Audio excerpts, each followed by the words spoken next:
Assalamualaikum warahmatullahi wabarakatuh. Waalaikumsalam warahmatullahi wabarakatuh. Salatu wassalamu ala asrafil anbiya'i wal mursalin wa ala alihi wa sahbihi wa rasulillahi ajma'in. Yang saya hormati Bapak Kepala Sekolah, sekaligus Bapak Calon Guru Penggerak atau CGP. Yang saya hormati Bapak-bapak, ibu-ibu, beserta staf SD Negeri 007 Belan. Alhamdulillah pada pagi hari ini kita masih diberikan kesehatan dan kesempatan karena bisa berkumpul di sini dalam rangka acara yaitu diseminasi budaya positif di sekolah kita. Salawat bagi salam juga marilah kita sampaikan kepada junjungan kita Nabi Muhammad SAW dengan mengucapkan Allahumma sholli ala sayyidina Muhammad wa ala ali sayyidina Muhammad. Bapak Ibu, sebelum kita memulai acara kita yaitu diseminasi budaya positif, marilah kita untuk memperlancarnya kita membacakan doa. Untuk doa kita dipimpin oleh Bapak kita Dahlan, yaitu kepada Bapak Dahlan tempat dan waktu kami persilakan.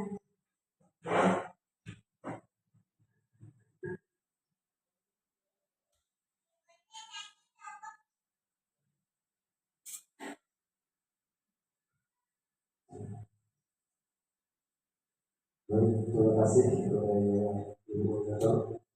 Bismillahirrahmanirrahim. Assalamualaikum warahmatullahi wabarakatuh. Izin Bapak Ibu, pada kesempatan ini saya membacakan doa menurut agama Muslim. Yang non-Muslim kami mengharapkan agar dapat menyesuaikan. A'udzubillahi minasyaitonirrajim. Bismillahirrahmanirrahim. Alhamdulillahirabbil alamin, hamdan syakirin, hamdan na'imin, hamdan yuwafi ni'amahu wa yukafi mazidah. Ya Rabbana lakal hamdu wa la syukru kama yanbaghi li jalaalika karim wa 'azimi sultani. Allahumma shalli ala sayyidina Muhammad wa ala alihi sayyidina Muhammad.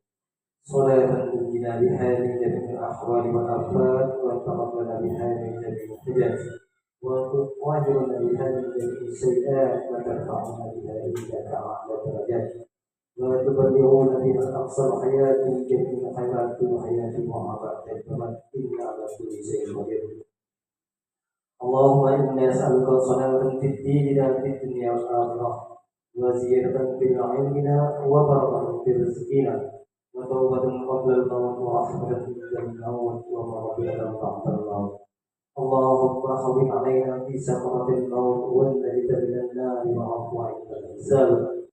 ربنا لا تزغ قلوبنا بعد إذ هديتنا وهب لنا من لدنك رحمة إنك أنت الوهاب. ربنا أنفسنا وإن لم تغفر لنا وترحمنا لنكونن من الخاسرين. ربنا هب لنا من أزواجنا وذرياتنا قرة أعين واجعلنا للمتقين إماما. اللهم افتح لنا أبواب الخير وأبواب البركة وأبواب النعمة وأبواب الصحة وأبواب السلامة وأبواب العافية. اللهم أعطنا من كل بلاء الرحمن في كل بلاء الرحيم. سد الفاتحة والقرآن العظيم وزاد الدنيا والآخرة ورفعه لنا برحمتك يا أرحم الراحمين.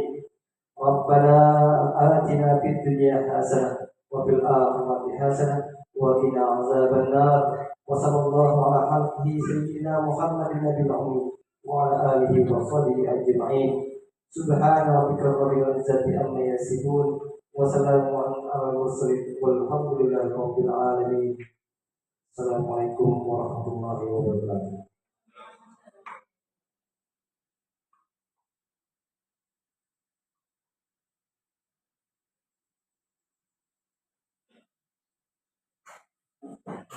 Terima kasih pada Bapak Dahlan kami ucapkan yang telah memimpinkan doa untuk kita bersama-sama bangsa.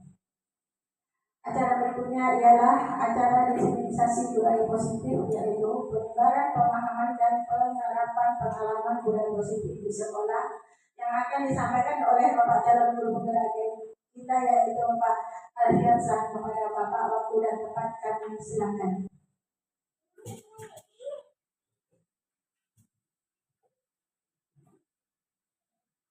Terima kasih untuk moderator dan kesempatan saya. Assalamualaikum warahmatullahi wabarakatuh. Kurang dengar. Sekali lagi ya. Assalamualaikum warahmatullahi wabarakatuh. Alhamdulillah wa syukurillah la haula wala quwwata illa billah la nabiyya ba'da. Allahumma sholli ala sayyidina Muhammad wa ala ali sayyidina Muhammad. Bapak Ibu pendidik dan juga tenaga kependidikan SDN 017 yang saya hormati dan saya banggakan. Alhamdulillah, tiada kata yang layak kita ucapkan selain bersyukur kepada Allah Subhanahu wa taala yang mana telah memberikan nikmat kesehatan dan juga kesempatan sehingga kita bisa beraktivitas seperti biasa, ditambahkan lagi untuk kegiatan pada hari ini yaitu penyampaian atau diseminasi budaya positif untuk sekolah, yang mana pada kali ini saya diberikan tugas untuk menyampaikan budaya positif ini di sekolah. Salawat beriringan salam tentunya tidak bosan dan tidak lupa kita sampaikan kepada baginda Rasulullah SAW dengan ucapan Allahumma sholli ala sayyidina Muhammad wa ala ali sayyidina Muhammad. Semoga kelak di hari akhir kita mendapatkan syafaat dari beliau. Amin, amin ya rabbal alamin. Baiklah Bapak Ibu, izin saya untuk berdiri menyampaikan ini. Di sini saya tidak bermaksud untuk mengajarkan Bapak Ibu, tetapi saya ingin mengingatkan dan menyampaikan saja mengenai budaya positif di sekolah. Nah, mungkin sebelum saya menerangkan lebih lanjut terkait budaya positif, barangkali Bapak Ibu sudah pernah mendengar atau melihat melalui media sosial atau di media elektronik mengenai budaya positif, atau sudah menerapkan mungkin di kelas Bapak Ibu masing-masing mengenai budaya positif ini. Ada yang bersedia untuk berbagi praktik baik mengenai ini? Oh, Ibu Siska, silakan Bu.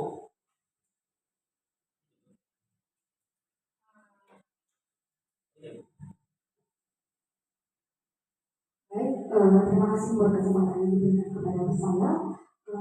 Saya di sini akan menyampaikan mengenai penerapan budaya positif yang kita lakukan di sekolah, yaitu yang pertama mungkin ada kebiasaan yang dilakukan setiap pagi sebelum masuk pembelajaran. Kemudian kalau di kelas itu masing-masing guru kita ini sudah membuat keyakinan kelas di dalam kelas. Untuk apa? Itu dibuat oleh anak untuk bersama-sama digelarkan oleh anak juga. Kemudian ada juga rasa saya bukan hanya di sekolah ini ya, tapi juga sekalipun itu menerapkan adanya 5S, yaitu senyum, salam, sapa, sopan dan santun. Kira-kira seperti itulah Pak yang bisa saya paham dari penerapan yang ada di sekolah kita dan juga yang sudah ada di kelas. Seperti itu Pak. Terima kasih. Terima kasih Bu Siska. Sampai praktik baiknya yang telah dilaksanakan di kelas. Nah, baik Bapak Ibu, mengenai budaya positif diantaranya tadi yang disampaikan oleh Bu Siska, yaitu kebiasaan di pagi hari 15 menit sebelum kita mulai pembelajaran, yaitu merupakan termasuk budaya positif ya Bapak Ibu, yang mana kegiatan itu kegiatan yang baik. Nah, maka itu bisa kita masukkan ke dalam budaya positif. Juga ada mengenai 5S, itu juga merupakan kegiatan-kegiatan yang baik, itu bisa dikategorikan ke dalam budaya positif. Nah, mungkin kita selanjutnya. Nah, ini pengertian dari budaya positif. Nah, ada salah satu ahli menerangkan dalam bukunya pada tahun 2017, ahli yang bernama Fulan, budaya sekolah menurut Fulan tadi yaitu keyakinan-keyakinan dan nilai-nilai yang terlihat dari bagaimana sekolah menjalankan aktivitas sehari-hari. Nah, ini menurut Fulan. Sedangkan menurut Bill dan Peterson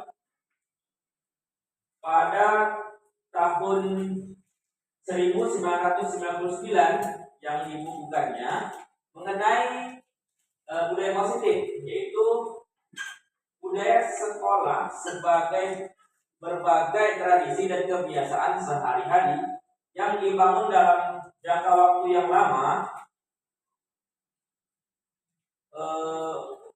oleh guru, murid, orang tua, dan staf administrasi yang bekerja sama dalam menghadapi berbagai krisis dan pencapaian. Nah, jadi bisa disimpulkan Bapak Ibu, budaya positif ini, budaya positif di sekolah ialah nilai-nilai keyakinan-keyakinan dan kebiasaan-kebiasaan di sekolah yang berpihak pada murid, agar murid dapat berkembang menjadi pribadi yang kritis, penuh hormat, dan bertanggung jawab. Nah, jika kita bisa simpulkan, Bapak pendidikan kita yaitu Ki Hajar Dewantara pernah menyampaikan bahwasanya siswa itu atau murid itu terlahir sudah memiliki kodratnya Bapak Ibu, atau bakat alaminya.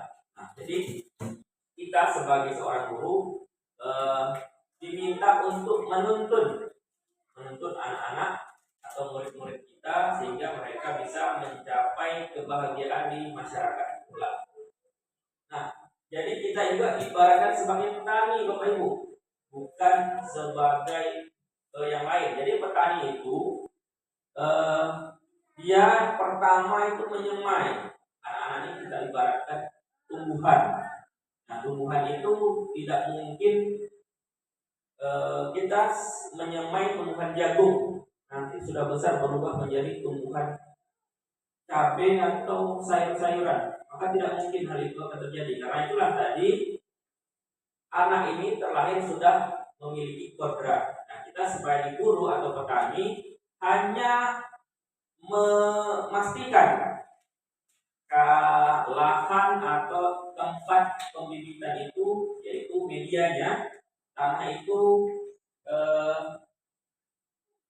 sumber airnya tercukupi, terus itu nutrisinya tercukupi. Jika ada dahan-dahan atau daun yang menguning, tinggal kita bersihkan dari hama-hama juga. Nah, itulah tugas kita seorang guru. Jadi kita tidak perlu merubah atau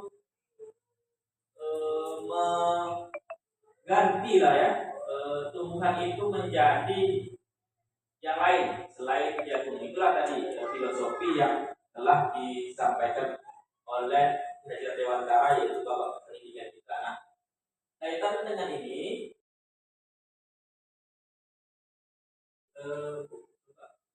ya, konsep intinya rupanya ada 8 poin Bapak Ibu. 8 poin konsep inti dari budaya positif. Yang pertama yaitu perubahan paradigma belajar. Selanjutnya disiplin positif, kebijakan atau nilai-nilai kebajikan, kebutuhan dasar manusia, motivasi perilaku manusia, posisi kontrol kita sebagai guru, terus kainan kelas. Selanjutnya yang terakhir segitiga restitusi. Oke, kita akan bahas bersama-sama.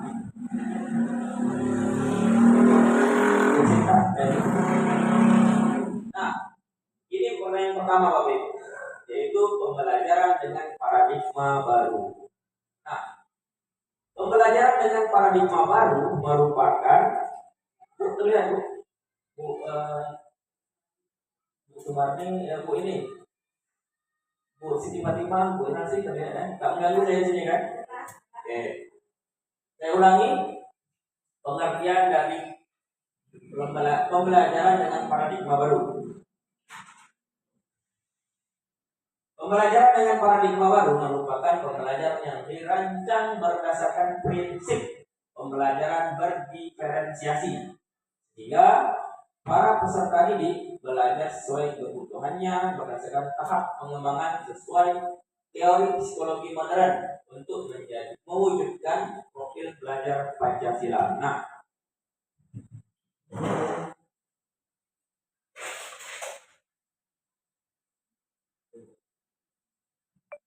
oke. Nah, jadi sekarang Bapak Ibu, pemerintah itu mengharapkan kita sebagai guru itu merancang pembelajaran yang berlandaskan bisa mewujudkan orang murid itu menjadi sesuai dengan profil pelajar Pancasila. Nah, ini diantaranya Bapak Ibu ada 6 poin mengenai profil pelajar Pancasila. Yang pertama itu beriman bertakwa kepada Tuhan yang Maha Esa dan berakhlak mulia. Nah, jadi di sini bisa kita artikan anak itu beragama ya, berjihad, sehingga mereka dalam ini bisa membentuk kepribadian atau akhlak ya, akhlak. Nah, di sini di poin inilah untuk membentuk akhlak itu. Nah, sekarang ada pernah disampaikan orang-orang bahwasanya akhlak itu lebih penting atau kedudukannya lebih tinggi daripada ilmu. Nah, ilmu kalau tidak ada akhlak atau adab maka menjadi sia-sia. Tapi kalau ilmu itu dibarengi dengan akhlak atau adab tadi, maka anak tersebut akan menjadi pribadi yang baik, akhlaknya bagus atau adabnya bagus, baik ilmu yang baik juga. Nah, selanjutnya kebinekaan global, itu bergotong royong, kreatif, kritis dan juga mandiri. Nah, ini juga poin-poin yang tidak kalah penting daripada berketuhanan ya Bapak Ibu. Selanjutnya, nah ini miskonsepsi tentang teori. Nah, yang pertama, ilusi guru mengontrol siswa. Boleh Bapak Ibu guru mengontrol siswa? Guru mengontrol. Jadi istilahnya kita ini mengontrol seseorang. Tidak ya? Tidak bisa. Nah, selanjutnya ilusi bahwa kritik dan membuat rasa bersalah mampu menguatkan karakter. Kita membuat orang itu merasa bersalah. Terus itu kita mengharapkan pula karakternya bisa kuat. Tidak ya? Tidak. Selanjutnya ilusi bahwa semua penguatan positif, efektif dan bermanfaat. Ya atau tidak? Tidak ya? Tidak. Selanjutnya, ilusi bahwa orang dewasa berhak memaksa. Berarti kita dewasa, kita memaksa anak didik kita. Tidak ya? Tidak bisa juga. Nah, inilah mengubah paradigma stimulus respon pendekatan dengan teori kontrol. Nah, di sebelah kiri ya, sebelah kiri ini stimulus respon. Dan sebelah kanan sana teori kontrol atau pilihannya. Mari kita bahas yang pertama. Kita mencoba mengubah orang agar berpandangan sama dengan kita. Bisa tak kita mengubah pandangan orang lain? Tidak ya Bapak Ibu ya. Nah, teori kontrolnya yaitu kita berusaha memahami pandangan orang lain tentang dunia ini. Kita yang berusaha memahami dan juga orang lain berusaha memahami kita. Selanjutnya, perilaku buruk dilihat sebagai suatu kesalahan. Tidak enak. Semua perilaku itu dibuat. Termasuk perilaku buruk. Apa dasar mereka melakukan itu? Kita penyebabnya. Ya gitu ya. Selanjutnya, orang lain bisa mengontrol saya. Tidak. Hanya Anda yang bisa mengontrol diri Anda. Jadi kita itu yang mengontrol diri kita, bukan orang lain yang mengontrol diri kita ya Bapak Ibu. Pemaksaan ada pada saat rujukan gagal. Tidak juga ya. Kita coba lihat teori kontrolnya. Kolaborasi dan konsensus menciptakan pilihan-pilihan baru. Jadi bekerja sama, kita bekerja itu akan menjadikan atau menghasilkan ide-ide atau konsensus yang baru ya begitu. Model berpikir menang atau kalah, nah ini tidak bisa juga. Self kontrolnya model berpikir menang-menang. Nah kita tidak mencari siapa yang benar, siapa yang salah, siapa yang menang dan siapa yang kalah, tetapi kita berpikir itu menang-menang atau win-win solution.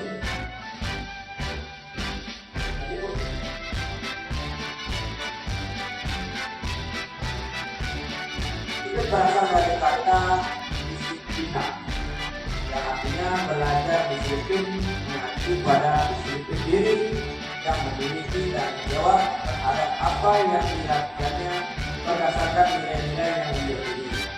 Selanjutnya, disiplin merupakan salah satu cara penerapan disiplin yang bertujuan untuk menumbuhkan kesadaran serta memperdayakan peserta didik tanpa imbalan penghargaan atau reward, ancaman atau hukuman.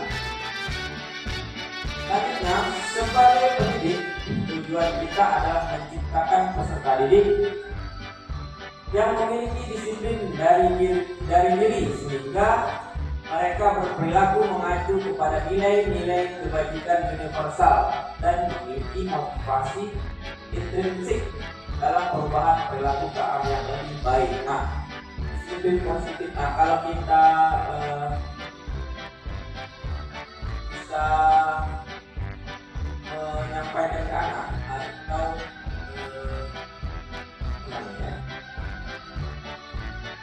positif ini, yaitu dia itu tidak termotivasi dari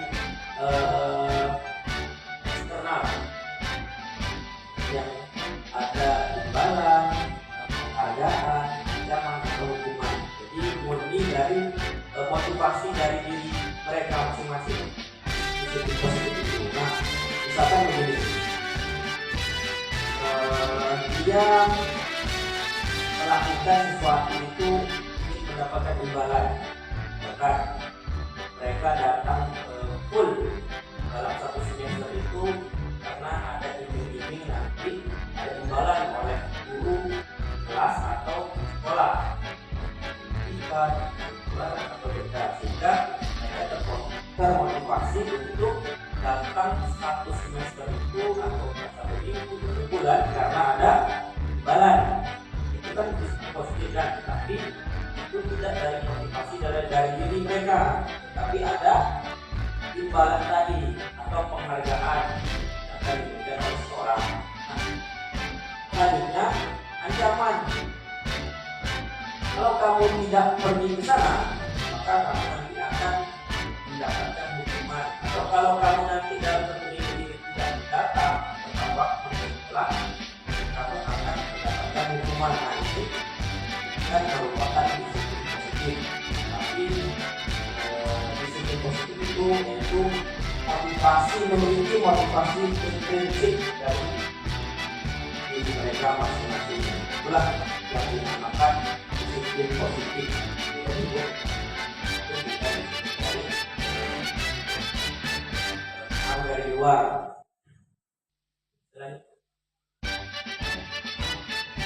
Juga ini ada nilai-nilai kebajikan, nilai yang disepakati bersama lepas dari bangsa, agama, bahasa maupun latar belakang.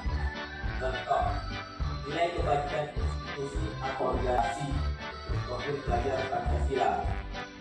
Beriman dan bertakwa pada Tuhan Yang Maha Esa dan berakhlak mulia, berkebinekaan global, berkoyong, mandiri kreatif dan bernalar kritis. Nah, ini nilai-nilai kebajikan. Selanjutnya, toleransi, rasa hormat, integritas, mandiri, menghargai antusias, empati, pengetahuan, kreativitas, kerjasama, percaya diri dan komitmen. Juga merupakan nilai-nilai kebajikan yang tersebut. Selanjutnya, dapat dipercaya, lurus, hati, pendengar yang aktif, tidak merendahkan orang lain dan memberikan yang terbaik dari diri. Nah, inilah beberapa contoh nilai-nilai kebajikan yang harus kita terapkan melalui disiplin positif. Lebih ke budaya positif di sekolah ya Bapak Ibu. Nilai-nilai kebajikan. Nah, inilah isinya nilai-nilai kebajikan itu. Sebelum lanjut, saya ada satu SPP. SPP ini untuk mengajarkan kita atau mengukur tingkat konsentrasi. Saya ingin mengukur tingkat konsentrasi kita usaha. Nah, yang perlu Bapak Ibu pahami, ada satu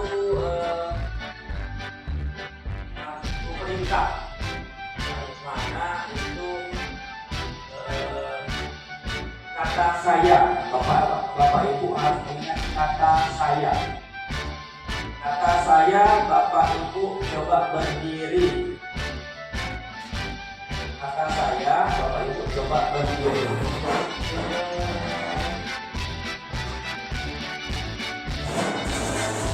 Saya akan mengambil sampai terakhir. Kata saya, coba angkat tangan kanannya. Kata saya, angkat tangannya, berdiri. Lalu tangan kiri.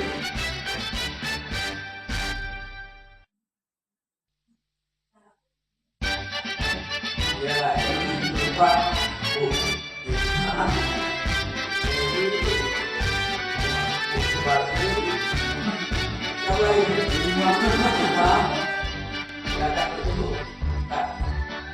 Ingat kata saya, Bapak Ibu turunkan tangan kanannya. Kata saya, Bapak Ibu angkat tangan kirinya. Turunkan tangan kirinya, Bapak Ibu. Konsentrasi masih bagus. Silakan dulu. Tidak ada kata saya, Bapak Ibu. Ada kata saya tadi kan? Jadi saya tidak duduk.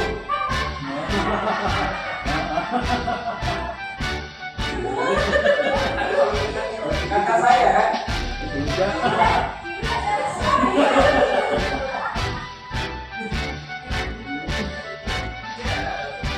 Beda. Kebutuhan dasar manusia. Kebutuhan dasar manusia adalah segala sesuatu yang kita lakukan untuk mendapatkan apa yang kita inginkan.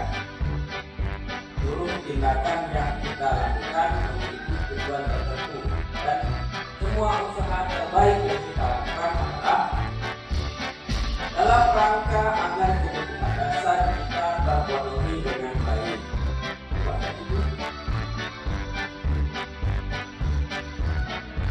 Nah, ini dia Bapak Ibu, 5 dasar kebutuhan manusia. Yang pertama, yang kita katakan itu bertahan hidup. Nah, ini merupakan makanan, pakaian, tempat tinggal, keamanan, kesehatan, itu merupakan kebutuhan untuk bertahan hidup atau survival ya. Selanjutnya, cinta dan kasih sayang, rasa diterima, pendidikan, berbagi, bersama menjadi bagian dalam kelompok. Nah, kalau kita kasihkan itu seseorang atau seseorang itu yang paling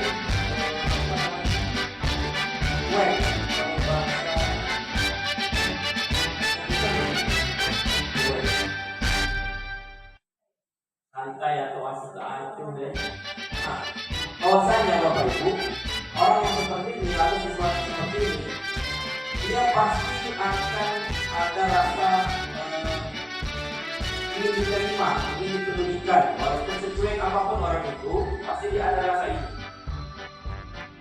Rasa ingin dipedulikan, rasa ingin diterima di kelompoknya, rasa ingin menjadi dari bagian dalam kelompok itu. Pasti ada, secuek apapun orang itu, pasti ada rasa ini.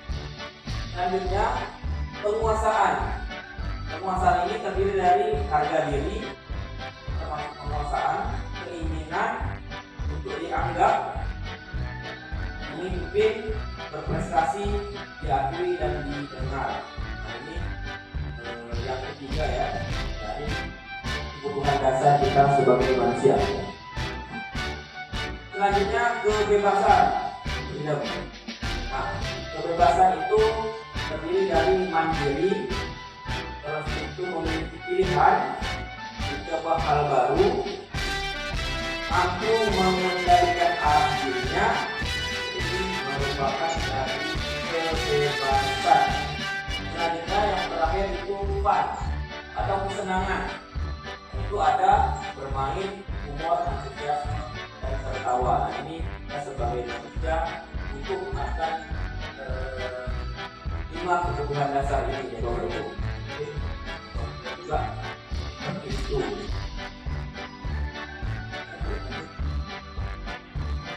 Nah ini yang kelima, motivasi perilaku manusia.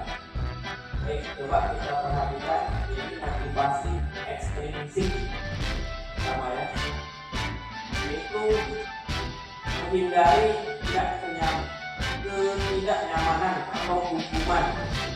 Selanjutnya untuk mendapatkan imbalan atau penghargaan dari orang lain. Nah, setelah yang paling ujung motivasi intrinsik untuk menjadi orang yang mereka inginkan dan menghargai diri, menjadi dengan nilai-nilai yang mereka percayakan. Ini kembali lagi ke motivasi yang nah, inilah dia dasarnya motivasi perilaku manusia. Jika dia ingin ketidaknyamanan atau hukuman, maka itu yang terjadi yaitu motivasi dari eksternal atau ekstrinsik. Jika dia tidak ingin mendapatkan hukuman, maka dia datang tepat waktu, tapi karena tidak ingin mendapatkan hukuman, makanya dia datang tepat waktu.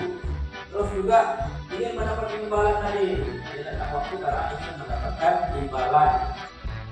Nah, jadi sebaiknya motivasi kita sebagai kita itu motivasi dalam diri kita. Jadi jangan ingin mendapatkan sesuatu, ingin tidak mendapatkan sesuatu atau tidak kenyamanan, maka kita akan melakukan hal-hal yang tidak positif tadi. Nah, jadi saya minta semua untuk mendapatkan cara yang mendukung motivasi dari diri kita sendiri, bukan dari orang lain.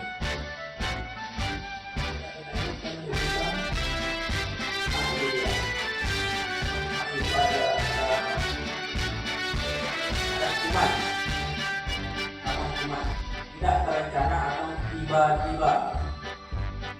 Murid tidak tahu apa yang akan terjadi, tidak dilibatkan. Itu sebenarnya hukuman terus. Bersifat satu arah, berupa hukuman fisik atau psikis. Selanjutnya konsekuensi, rencana atau disepakati sesuai peraturan. Konsekuensi murid tetap dibuat tidak nyaman, guru selalu memonitor murid. Nah, ini restitusinya. Proses menciptakan kondisi bagi murid untuk memperbaiki kesalahan. Yang kedua, proses kolaborasi yang mengajarkan murid untuk mencari solusi sendiri. Kita balik ke hukuman dari murid. Ini murid itu tidak kita libatkan untuk membuat suatu hukuman itu ya. Jadi tidak terencana tiba-tiba. Itu bersifat orang dan tidak ada feedback untuk siswa tersebut. Sebaliknya tidak ada hal baik yang ditunjukkan setelah kita memberikan hukuman. Yang kedua itu konsekuensi. Bila kamu katakan bukan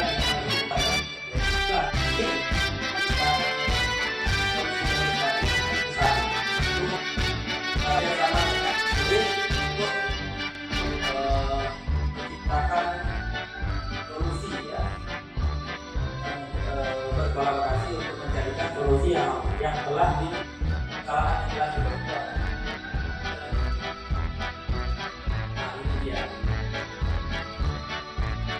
atau konsekuensi.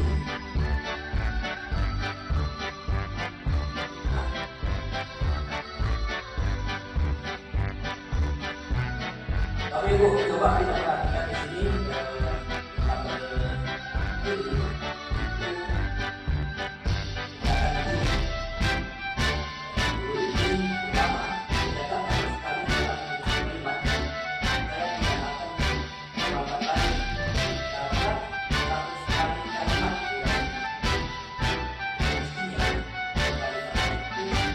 Saya tidak akan terlambat lagi.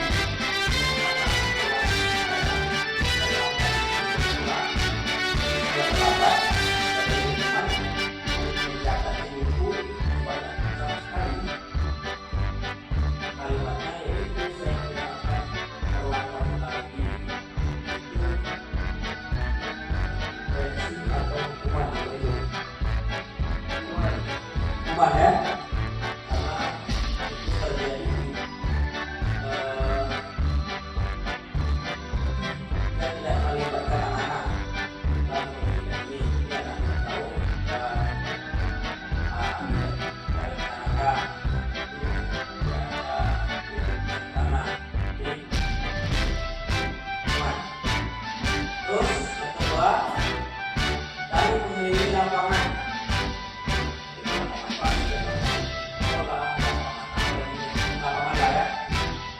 Kali karena terlambat hadir ke sekolah. Terlambat.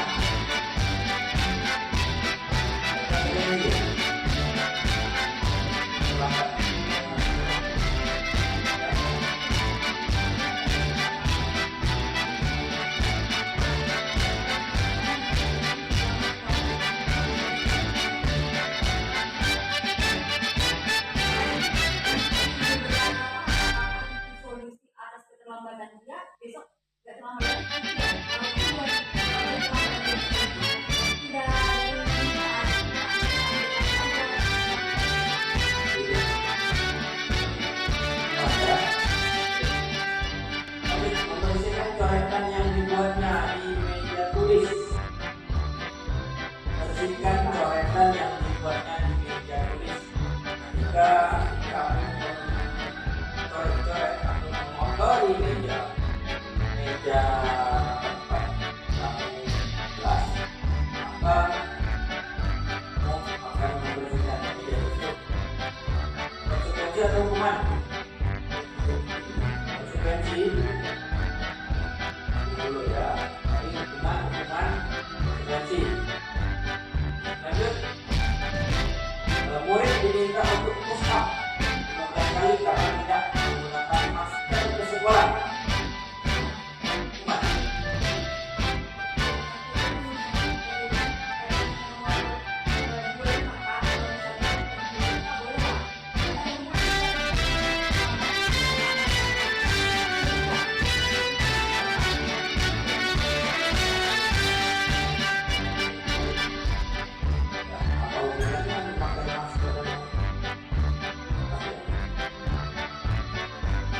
Hukuman ya, hukuman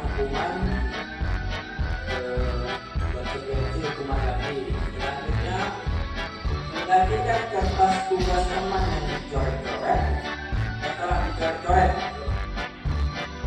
Kertas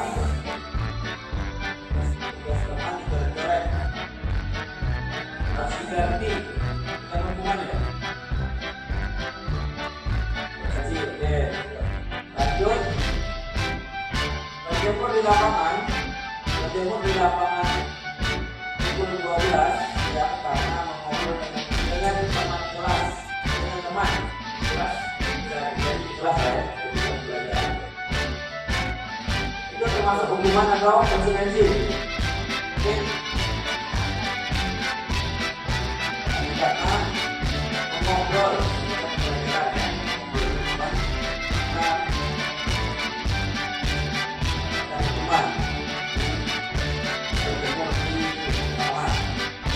selanjutnya murid diminta bertelanjang kaki atau membuka sepatu sepanjang hari karena tidak menggunakan sepatu bahan hitam oleh peraturan sekolah. hukuman dan konsekuensi karena tidak menggunakan sepatu wanita, maka kamu harus membuka sepatumu. Murid diminta membuka sepatu ya pada hari karena tidak menggunakan sepatu wanita. Oke, baik ya. Berdiri di depan kelas sampai mendekat satu kaki karena tidak bisa menjawab pertanyaan. Konsekuensi hukuman atau konsekuensi hukuman ya. Berdiri di depan kelas sampai mendekat satu kaki karena tidak bisa menjawab pertanyaan, itu adalah hukuman. Oke, coba kita inilah Bapak Ibu ya. Mencatat sama sekali cara pilih kalimat itu merupakan hukuman. Yang kedua, lari mengelilingi lapangan basket 2 kali putaran atau 2 kali terlambat sekolah merupakan hukuman. Yang ketiga, membersihkan coretan yang dibuatnya di meja merupakan konsekuensi. Berarti kalau kita mengotori meja, meja terus kita di kelas atau meja mungkin tidak membersihkan, maka konsekuensinya buat membersihkan.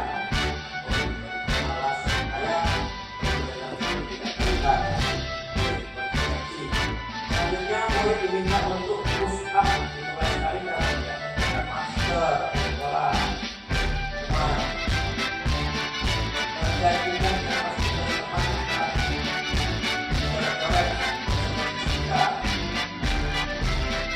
selanjutnya berjemur di lapangan basket.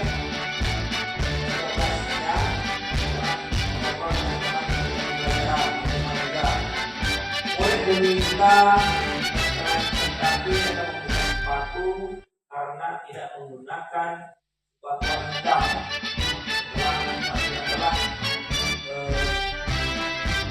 jadi peraturan sekolah juga berdiri di depan kelas sampai satu kaki dalam tidak bisa menjawab pertanyaan oleh guru, yaitu hukuman. Selanjutnya Bapak Ibu,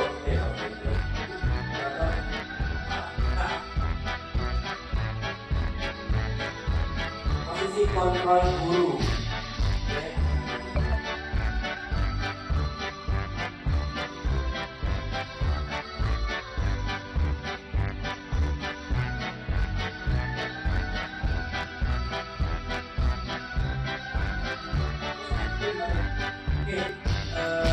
Selanjutnya Bapak Ibu, poin ke-6. Poin ke-6 ini posisi kontrol kita sebagai guru. Posisi kontrol itu ada menghukum, membuat rasa bersalah, teman, memantau, dan manajer. Ada 5 posisi kontrol kita sebagai guru. Ini dia menghukum.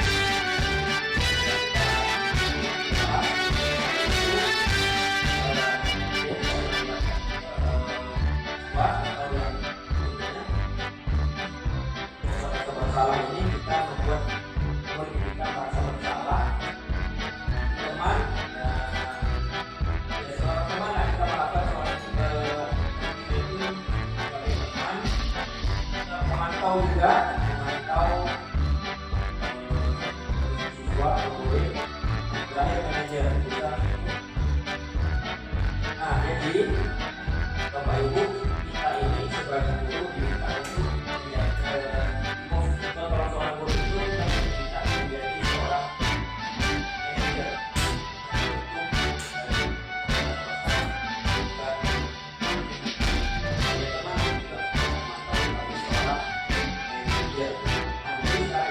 Contoh penerapan posisi kontrol guru. Siswa bermain bola di ruangan.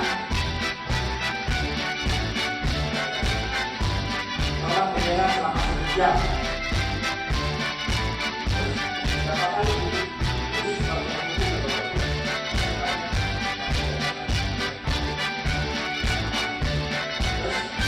berapa kali ini memberitahu kamu nak, kamu selalu saja mengecewakan bapak atau ibu. Ya, ini membuat merasa bersalah tadi.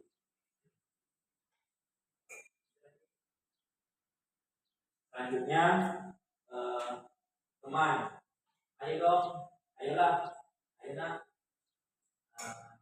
kita ikuti aturan sekolah.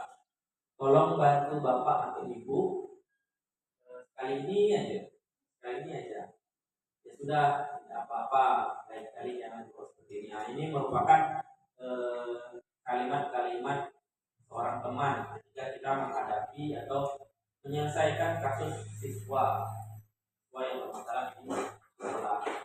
Selanjutnya pemantau, atau kamu sudah melanggar peraturan sekolah. Kamu tahu konsekuensinya, kamu tahu hukumannya.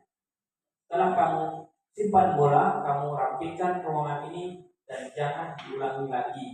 Nah, ini merupakan kalimat-kalimat yang diucapkan oleh pemantau tadi, yang kontrol tadi Bapak Ibu ya. Nah, ini yang terakhir. Nah, kita diharapkan seorang guru sebagai guru itu memiliki posisi kontrol seorang manajer Bapak Ibu. Nah, inilah yang diingini oleh pembelajaran paradigma baru itu di dalam budaya positif. Apakah kamu tahu masalah kamu nak? Apakah kamu tahu kesalahan kamu nak? Kira-kira bagaimana kamu memperbaiki kesalahan kamu? Nah, inilah ketika kita menghadapi siswa atau murid yang sedang bermasalah, posisi kontrol seorang manajer yang harus kita butuhkan. Jadi tidak boleh sebagai penghukum, tidak boleh menjadi seorang teman, tidak boleh menjadi seorang pemantau, dan satu lagi tidak boleh menjadi membuat merasa bersalah. Tetapi yang tadi kita bahas ada win-win solution tadi, menang-menang tadi. Nah, inilah yang Bapak Ibu. Apakah kamu tahu kesalahan kamu nak? Kira-kira bagaimana kamu memperbaiki kesalahan kamu? Jadi kita berkolaborasi untuk memperbaiki kesalahan anak kita. Bapak Ibu ya, inilah dia posisi manajer. Jadi tidak boleh lagi ada kata penghukum, tidak ada lagi menjadi seorang teman bagi siswa kita, tidak ada lagi memantau dan yang selanjutnya. Oke. Nah, ini dia posisi kontrol apakah aku. Tadi kan sudah diilustrasikan hukum, atau seorang teman itu ada oleh sebuah rasa bersalah manajer. Nah, sekarang saya mau Bapak Ibu coba menjawab ini. Mari kita pahami bersama Bapak Ibu ya. Siapa yang bisa?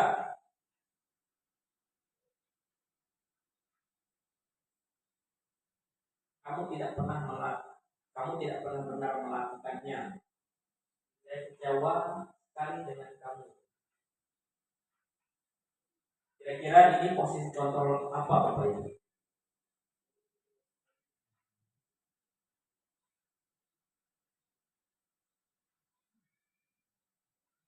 Yang kamu tidak pernah benar melakukannya itu posisi kontrolnya adalah sebagai penghukum. Penghukum ya? Karena kita misalnya Pak anak itu salah, nah itulah kan kamu gak pernah benar melakukannya. Jadi kita sudah menghukum dia gitu. Terus yang saya kecewa sekali dengan kamu itu membuat rasa bersalah. Aduh, ibu kecewa sekali dengan kamu nak. Gitu. Supaya apa? Anak itu merasa bersalah. Gitu. Oke, berarti menurut Bu Siska yang pertama ini sebagai penghukum, kamu tidak pernah benar melakukan sesuatu lah ya. ini posisi kontrolnya seorang penghukum. Yang sisi satunya lagi yaitu saya kecewa sekali dengan kamu, ibu atau bapak kecewa sekali dengan kamu. Ini posisi kontrol seorang pembuat merasa bersalah. Coba kita cek, Bu. Ya, betul sekali ya. Jadi kalau kita sebagai penghukum, nah inilah dia kalimat yang keluar. Kamu tidak pernah benar melakukan sesuatu, salah aja. Selanjutnya, saya kecewa sekali dengan kamu. Itu merupakan kalimat-kalimat yang dituliskan oleh posisi kontrol yang membuat merasa bersalah. Gitu. Nah, sekali lagi, Bu. Kamu tidak pernah mendapatkan nilai jika kamu tidak mengerjakan tugas. Selanjutnya yang di sebelah sana, ayolah lakukan ini demi bapak atau ibu ya. Yuk, siapa yang bisa jawab ini? Nanti akan kita cek bersama-sama, Bu. Yuk, siapa? Pak Dangan, Bu Mili, Bu Nasi. Dicoba-coba aja. Kamu tidak pernah mendapatkan nilai jika kamu tidak mengerjakan tugas. Kontrolnya dari penghukum hukuman. Isinya lagi, ayolah lakukan demi ibu atau bapak ya. Coba kita cek ya.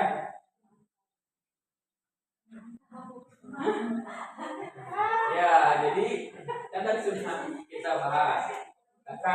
Kamu tidak pernah mendapatkan nilai jika kamu tidak mengerjakan tugas.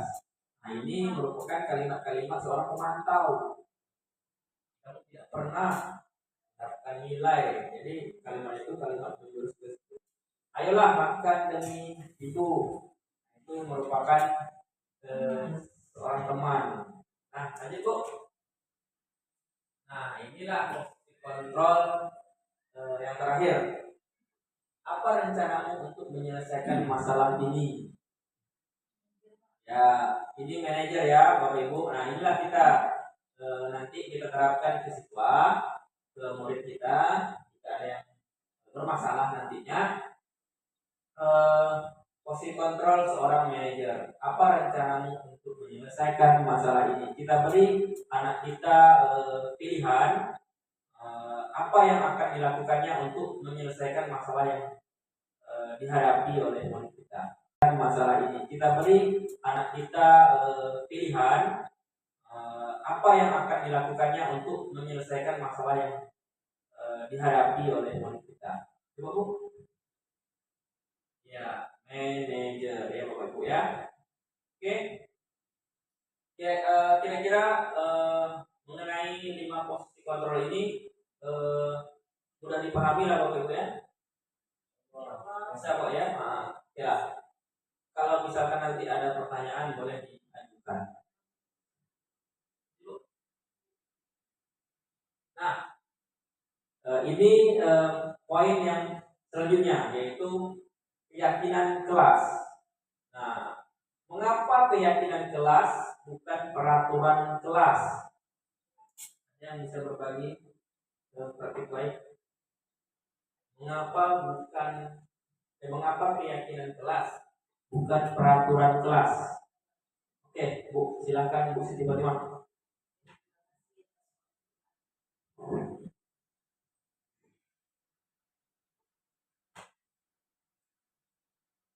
Karena keyakinan kelas itu merupakan kesepakatan kita di dalam kelas, Pak. Kesepakatan bersama antara guru dan siswa. Kalau peraturan itu biasanya datang dari guru langsung tanpa kesepakatan dengan siswa. Oke, itu ya Bu ya. Yang lain ada? Tuh.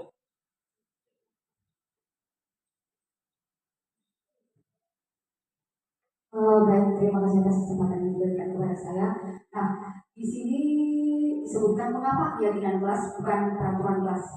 Kalau dari artinya keyakinan kelas berarti itu hal yang diyakini oleh kelas tersebut seperti itu. Berarti hal yang diyakini berarti itu tidak dipaksakan gitu. Sedangkan kalau peraturan kelas itu berarti satu orang yang membuat dan semua harus menyetujuinya seperti itu Pak. Jadi kalau buat peraturan itu, kalau buat keyakinan kelas itu kita berikan kepada anak kebebasan, suatu kebebasan untuk mereka membuat apa yang mau diyakini dan dilaksanakan di kelas tersebut seperti itu. Jadi tidak ada di sana misalnya pemaksaan, tetapi memang dari diri anak itu sendiri membuat suatu kesepakatan itu.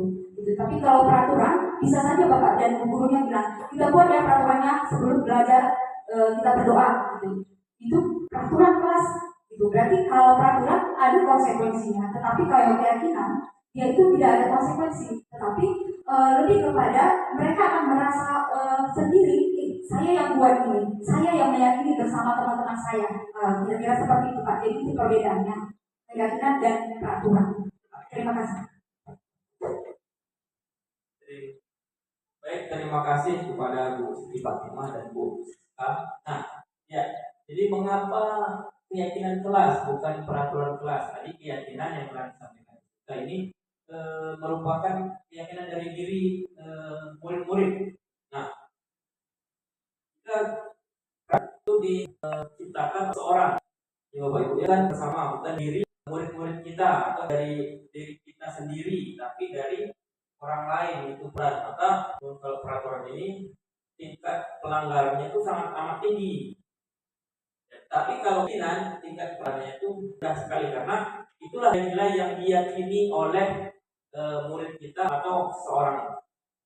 Jadi kalau sudah keyakinan itu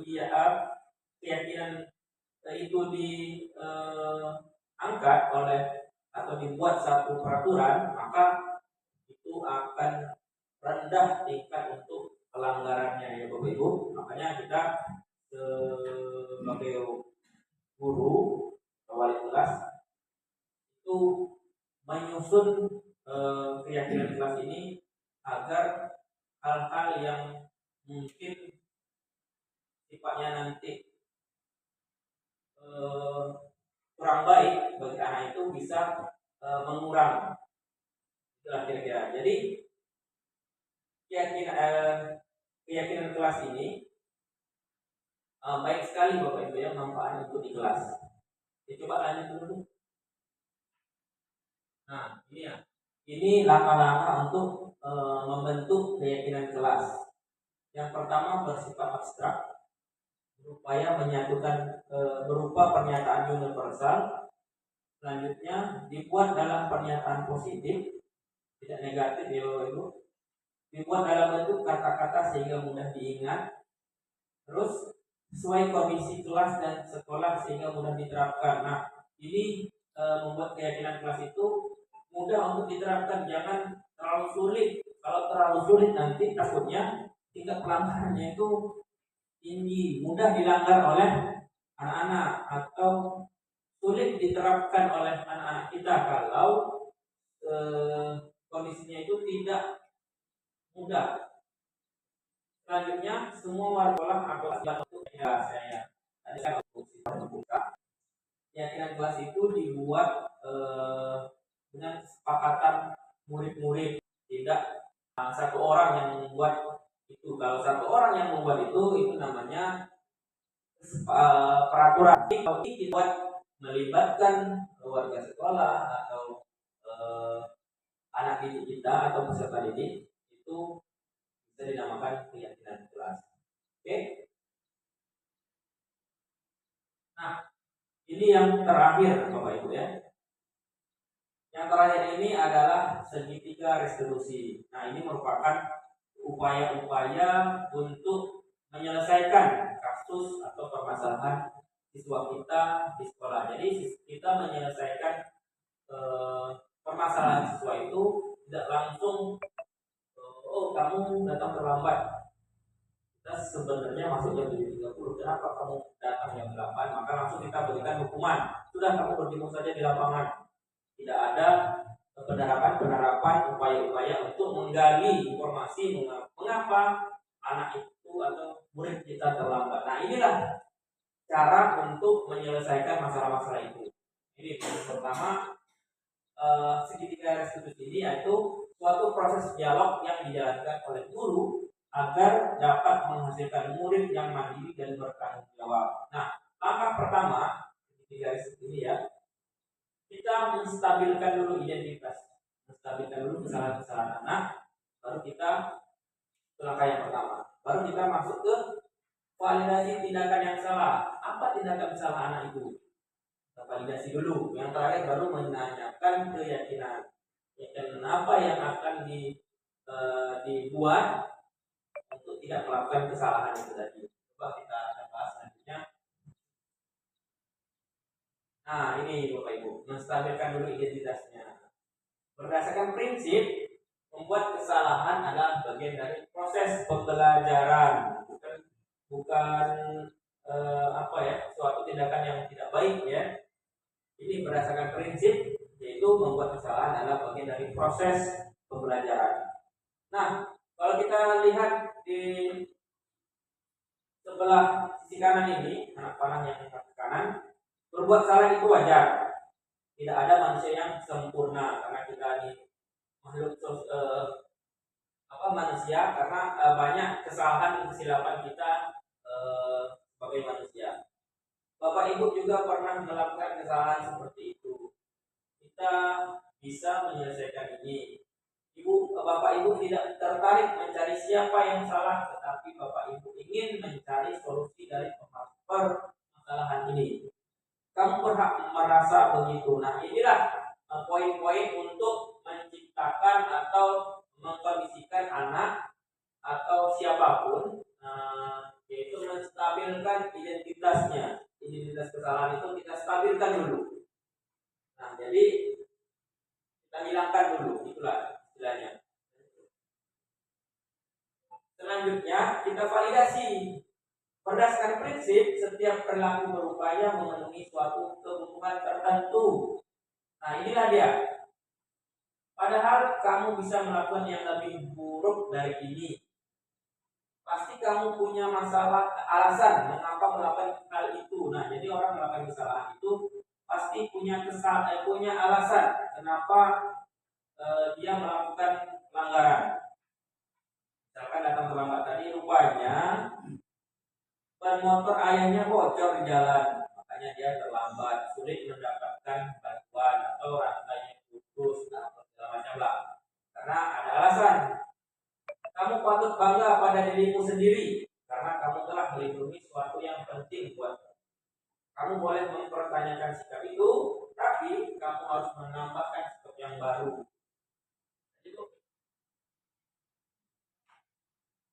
Nah, terakhir, menanyakan keyakinan.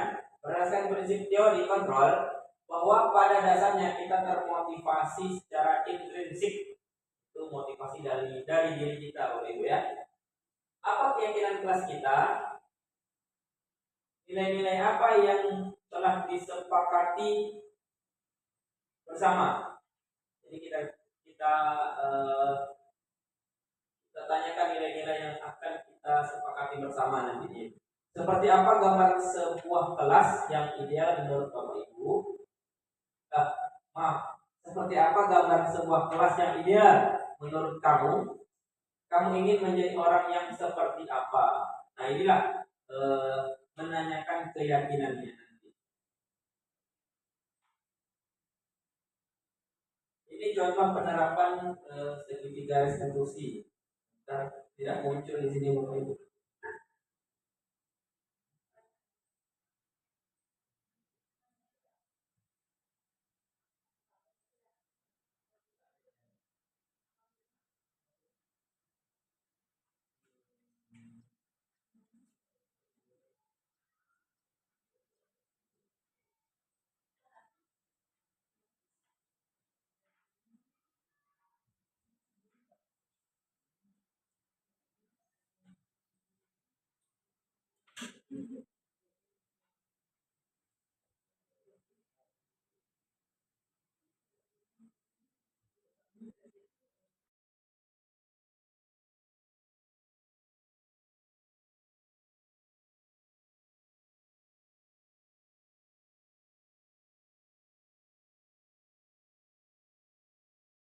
merupakan contoh penerapan restitusi. Cuman ada beberapa kendala, maka tidak bisa diputar video mengenai eh, kegiatan saya menerapkan segitiga restitusi ke anak yang bermasalah. Nah, inilah yang pertama, menstabilkan identitas. Lanjut, Bu. Terus setelah itu menanyakan keyakinan. Nah, terakhir ini, Bu, ya, penutup. Dalam penerapan program disiplin positif, hendaknya guru memiliki standar kepribadian profesional dan sosial yang baik, di mana guru mampu merefleksikan dirinya dalam posisi kontrol saat ini. Bagaimana perjalanan dirinya sebagai among manajer yang menuntun murid-muridnya menjadi insan yang mandiri, merdeka, dan bertanggung jawab. Ini merupakan standar pendidikan yang diterapkan saat ini oleh pemerintah kita.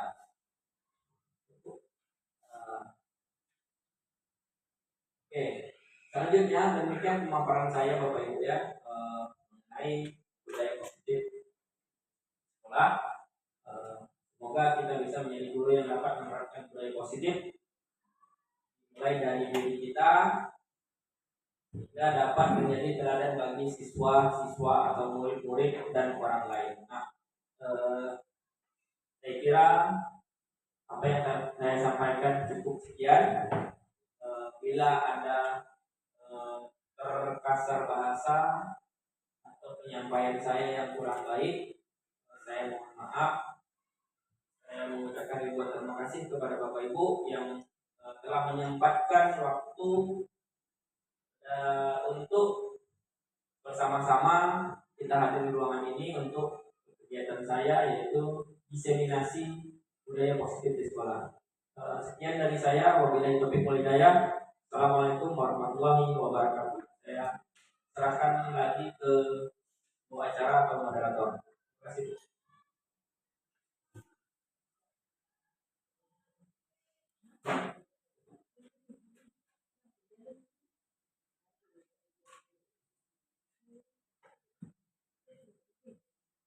Alhamdulillah, Bapak Ibu, itu tadi adalah sebuah pemaparan yang telah disampaikan oleh Bapak calon guru penggerak kita, yaitu Bapak Kepala Sekolah kita juga, yaitu Bapak Ardiansah, tentang diseminasi budaya positif, yaitu menyebarkan pemahaman dan penerapan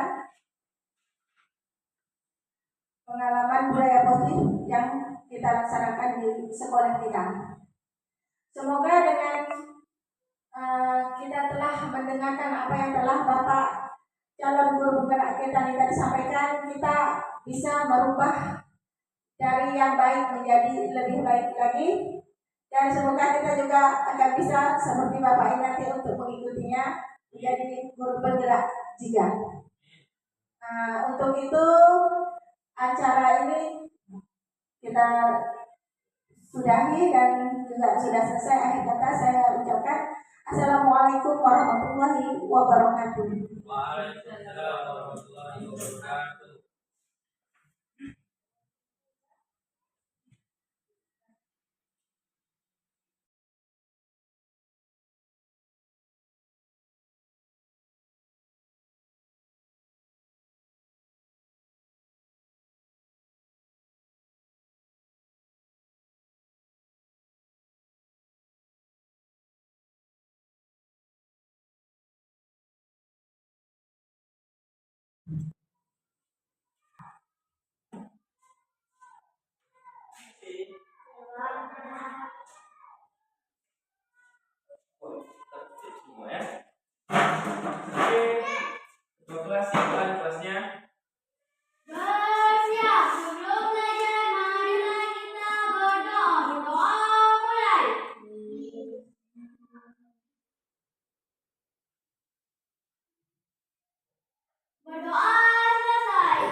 sebelumnya Bapak ingin mengabsen terlebih dahulu. Ini sudah kelas 5 ya. Oke. Absen. Nampaknya tidak ada kursi kosong. Pas 1, 2, 3, 4, 5, 6, 7, 8, 9, 10. Berarti hadir semua ya? Hadir semua. Terima kasih. Oke, nah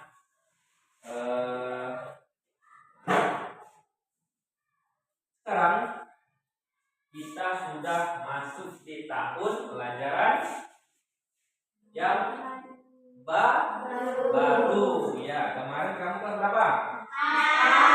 Kelas 4. Sekarang 5. Sudah ada perbedaan kelas. Nah, sekarang kamu semakin tinggi kelasnya. Jadi sekarang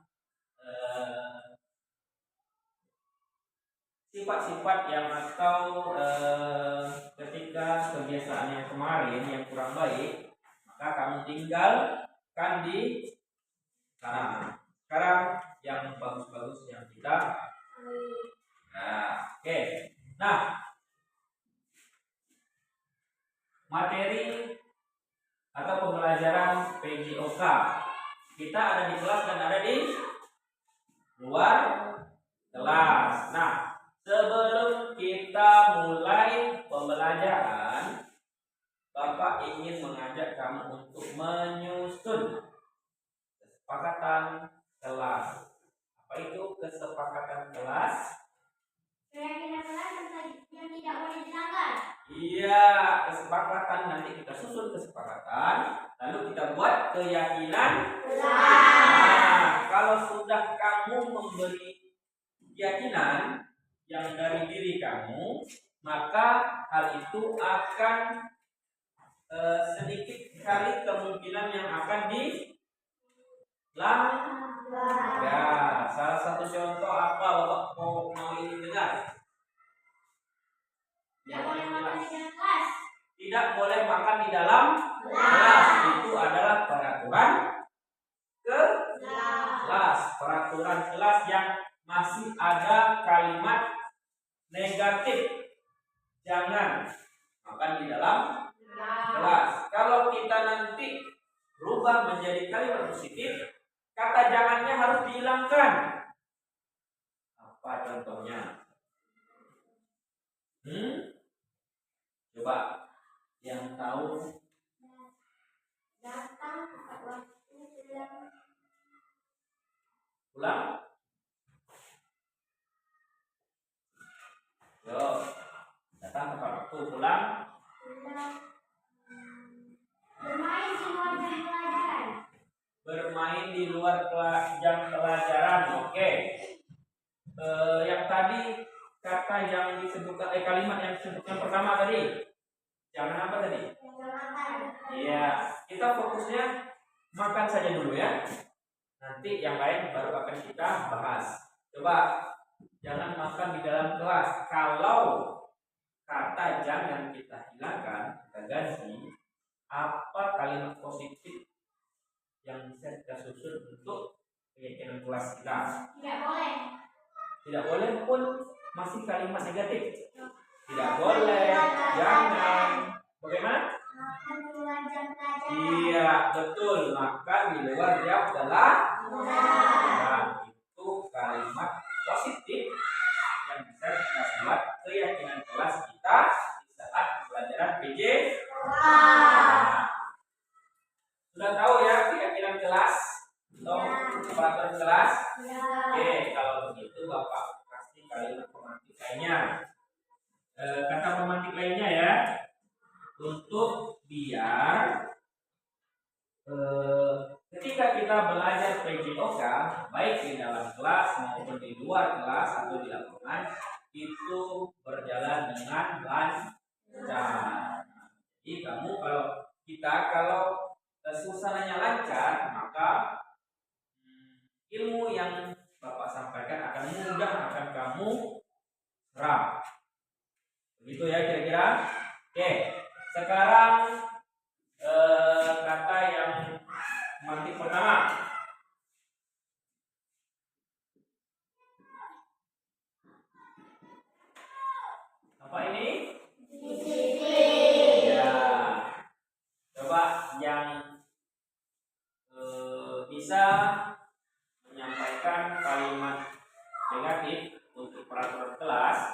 peraturan kelas dulu ya nak. Peraturan kelas. Nah, peraturan kelas ini termasuk di dalam disiplin positif di sekolah. Oke? Nah, jadi kita akan turunkan menjadi salah satunya tadi peraturan kelas dan langsung ke keyakinan kelas. Ya. Kata pemantik yang Bapak berikan yang pertama yaitu disiplin. Apa kira-kira disiplin ini yang bisa kita berkalimat? Ya, itu sudah menjadi kalau datang tepat waktu sudah menjadi kalimat positif. Ya, bagus. Satu ya, datang tepat waktu.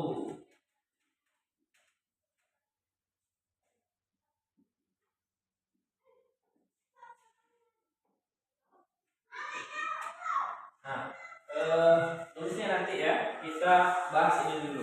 Kita diskusikan ini dulu, nanti setelah semuanya selesai kita diskusikan, baru kamu tulis di buku dan itu menjadi keyakinan kelas kita dan itu nanti pun akan kita tempel di kelas kita, keyakinan kelas itu. Biar kita semuanya saling mengingat. Baik. Selanjutnya, selain datang tepat waktu atau tidak boleh terlambat, apa lagi? Makan di luar jam pelajaran. Makan di luar, ya itu sudah kalimat positif juga ya.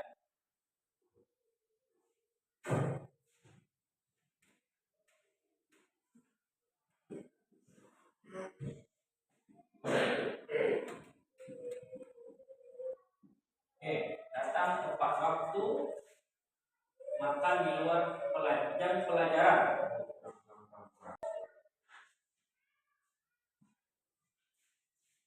Jam pelajaran atau pelajaran aja tadi? Kita tambahkan jam pelajaran ya.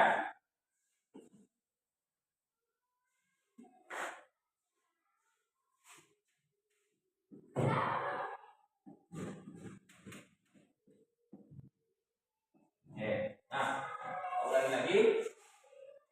Peraturan kelas mengenai disiplin. Di sini sudah dapat 2 kalimat negatif. Yang pertama, datang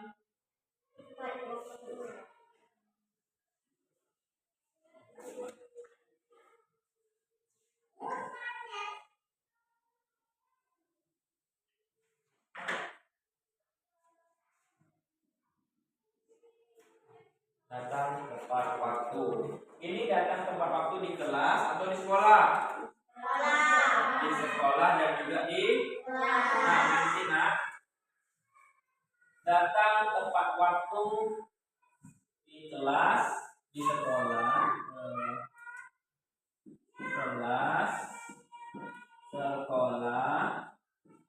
dan di lapangan ya.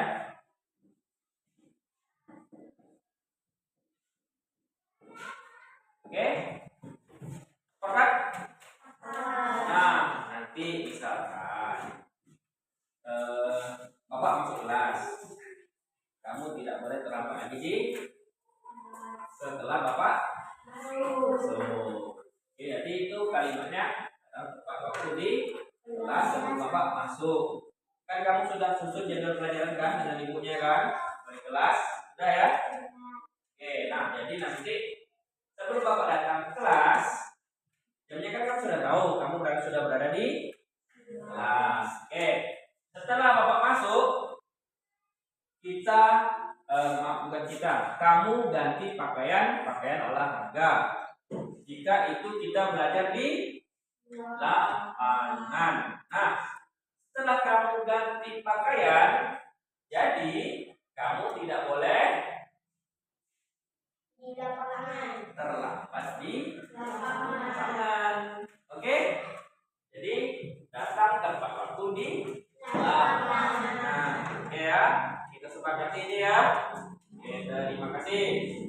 Selanjutnya, makan di luar jam belajar. Ingat, makan ya. Permen itu makan atau minum? Permen. Walaupun tidak, tapi itu makan. Selanjutnya, ciki-ciki termasuk nah, nasi, mie. Ya. Kalau air mineral? Ya. Berarti ini makan di luar jam belajar. Kalau minum gelas atau minum di ketika di lapangan. Boleh tidak masukkan? Tidak. Minum ketika jam pelajaran. Boleh? Kalau kamu mau nanti dehidrasi bagaimana? Ya boleh, tetapi harus apa? Iya, jadi di sini bisa tak kita tuliskan? Apa kira-kira kalimatnya? Coba. Atau itu kita simpan dulu. Nanti akan Bapak berikan kalimat atau kata pemantik untuk minum. Boleh tak? Boleh. Oke. Cepat ya. Sekarang tertib.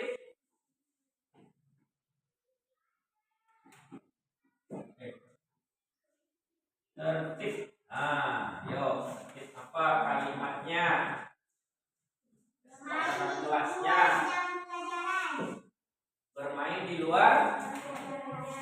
Bermain di luar jam pelajaran. Oke, itu sudah bisa kalimat positif ya. Betul tak? Bermain di luar. Oke.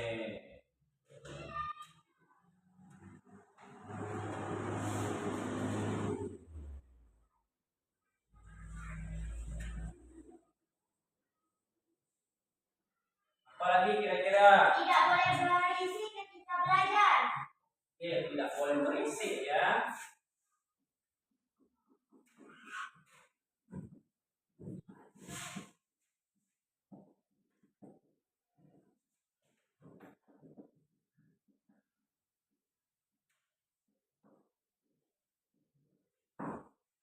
Tidak boleh berisik ketika belajar.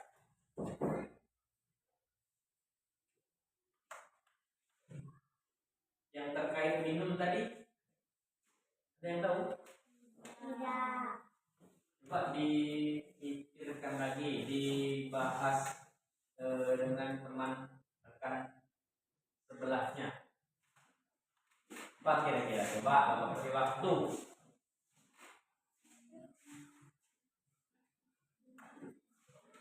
Yo, apa kira-kira? Dan kalau dalam minum ketika belajar atau ketika di lapangan, sebelum minum harus kamu harus berbuat apa? Izin. Iya, izin. Nah, coba tuh macam mana? Seperti apa tuh kalimatnya? Izin. Ya, izin. Disusun kalimatnya untuk izin. Iya. Berarti izin terlebih dahulu sebelum minum. Oke. Berarti ini kalau izin sebelum minum atau izin sebelum ke toilet boleh tidak? Boleh. Berarti kata kalimat yang harus kita susun izin jika ingin bertanya, izin jika ingin ke toilet atau minum. Oh,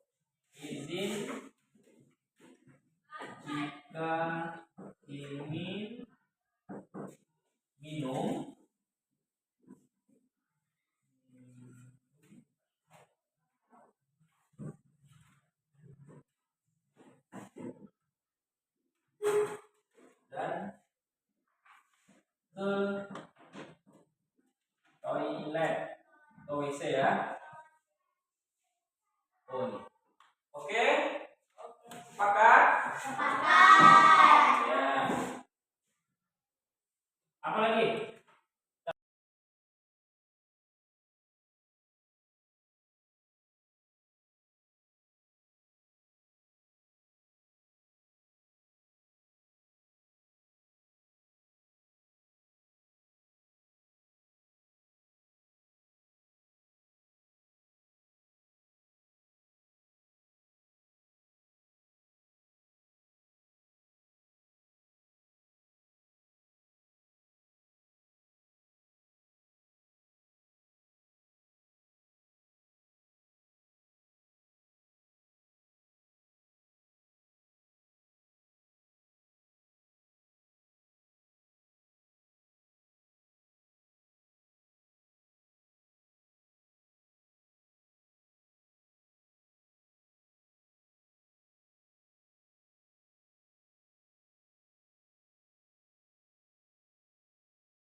Permisi, Pak. Ya, Wejen silakan duduk. Dari mana tadi? Dari kelas, Pak. Dari kelas. Oke. Wejen tahu Bapak panggil ke sini untuk apa? Tahu, Pak, karena saya terlambat. Oke, tadi pas belajar Bapak, Wejen terlambat ya. Wejen. Wejen berangkat sekolah jam berapa? Nak? Jam 7.30, Pak. Jam 7.30. Lalu apakah kamu tahu di sekolah kita masuk jam berapa, Wejen? Jam 7.30. 7.30. Tahu ya? Nah, kira-kira kalau Wejen datang berangkat dari rumah jam 7.30, sementara kita mulai jam pertama sekolah ini jam 7.30 juga tuh ya. Apakah Wejen sudah datang tepat waktu? Tidak, Pak, saya terlambat. Terlambat ya. Iya, Pak. Oke, nah ini kita setiap manusia itu Wejen pernah melakukan kesalahan, termasuk juga Bapak pernah melakukan kesalahan yang sama seperti yang Wejen lakukan, itu datang terlambat ke sekolah.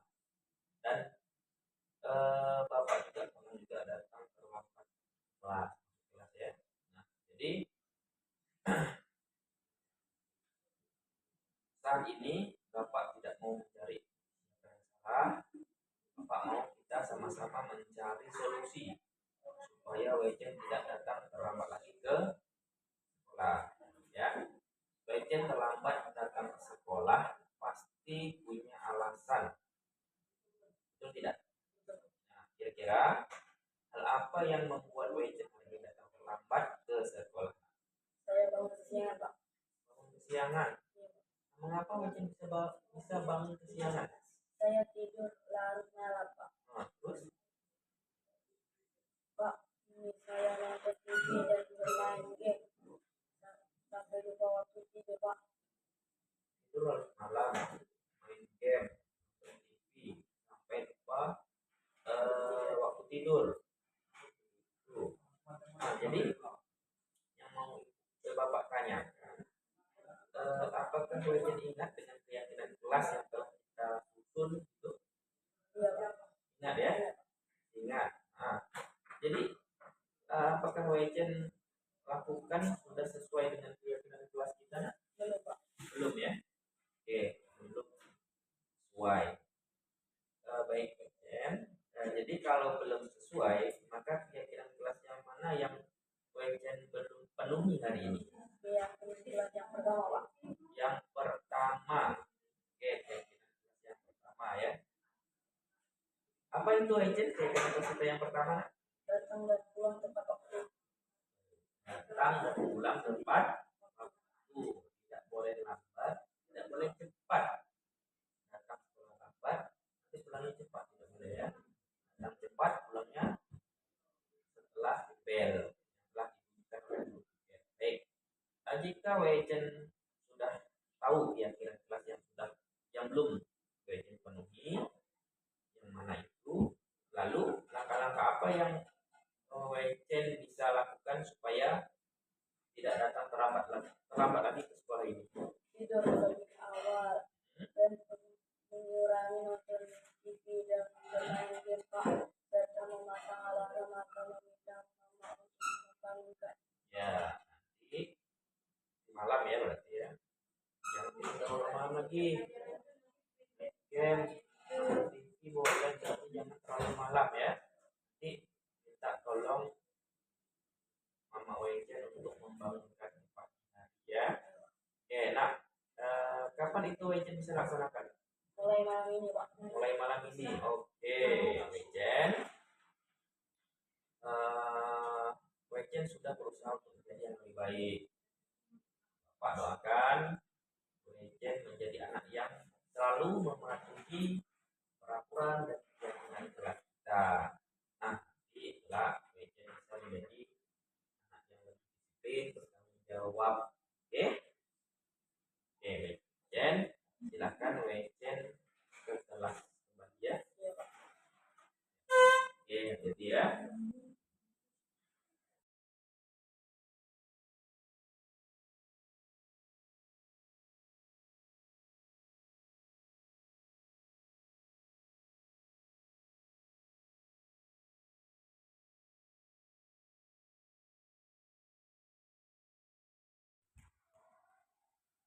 Perkenalkan, nama saya Weichen, kelas 6 SDN 0017. Perasaan saya sangat senang ketika berdiskusi dengan Pak Alfian mengenai permasalahan yang saya hadapi karena saya mendapat solusi mengenai permasalahan saya. Saya berjanji tidak mengulangi dan berusaha menjadi anak yang disiplin dan bertanggung jawab. Terima kasih Pak Alfian.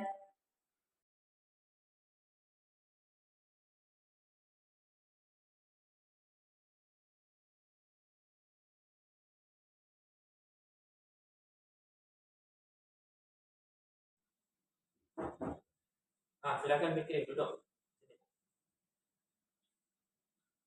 Fikri dari mana? Bapak tunggu dari tadi tidak masuk ke ruangan Bapak. Dari kantin makan lapar. Oke, sekarang kenyang.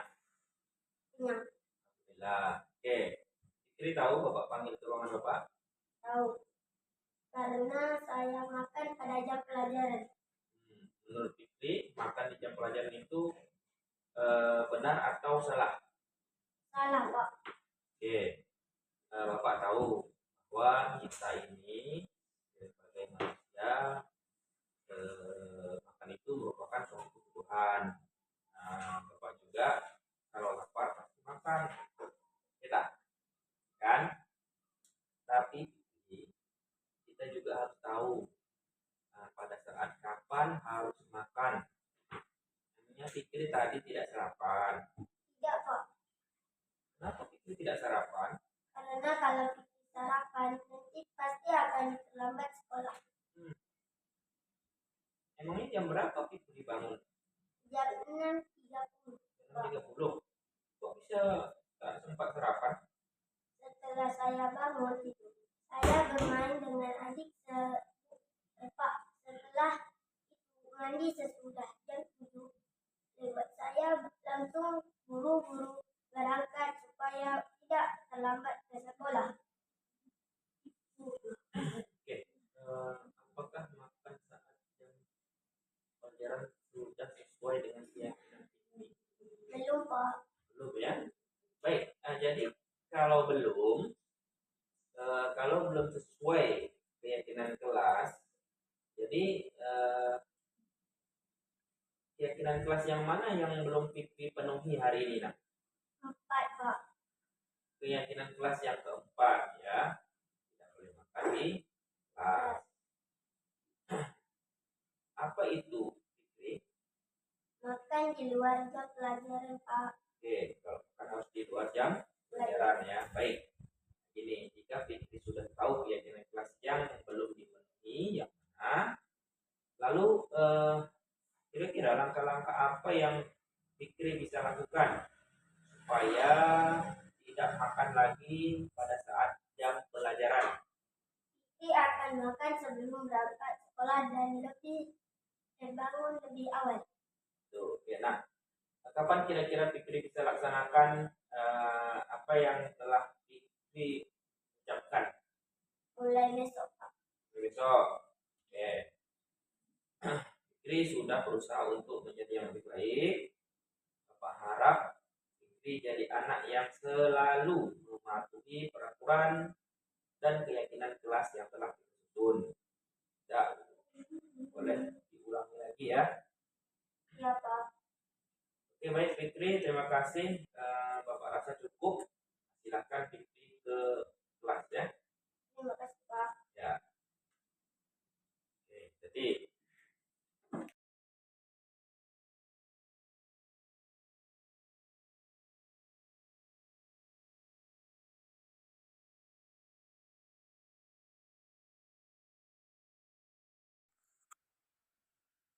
Assalamualaikum warahmatullahi wabarakatuh. Nama saya Muhammad Fikri. Saat ini saya berada di kelas 5 SD 0017. Saya senang berkonsultasi dengan Pak Alfian mengenai perbuatan saya yang kurang baik. Dengan metode restitusi, Pak Alfian dapat menyelesaikan masalah saya. Saya berjanji tidak mengulanginya lagi. Terima kasih Pak Alfian.